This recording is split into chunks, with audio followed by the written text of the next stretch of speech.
हे असं माझ्याच बाबतीत होतंय का? सगळं काही नीट होतंय असं वाटत असताना मध्येच पुन्हा रुळावर आलेली गाडी ही डगमगते आणि निराशेच्या कोशात पुन्हा प्रवेश का होतो?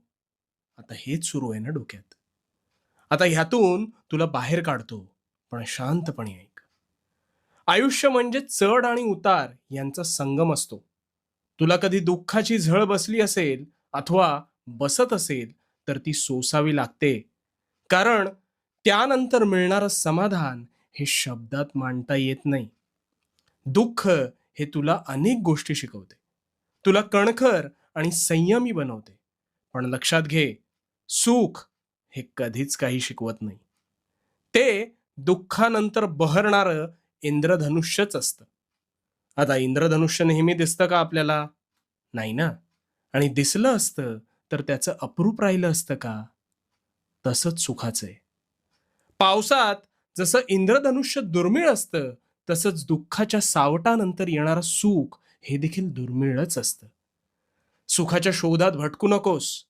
ते प्रत्येक लहान-सहान गोष्टीत हे दडलेलं आहेच. ते पाहण्याचा प्रयत्न कर. वणवण पोटासाठी भटकणाऱ्यासाठी 2 घास मिळणं हे सुद्धा सुख असतं रे. पण सगळं काही असून हवी असलेली गोष्ट का मिळत नाही, हे सुद्धा दुःखच असतं. आता ह्यातून काय शिकलास? सुख आणि दुःख हा मानसिकतेचा खेळ आहे.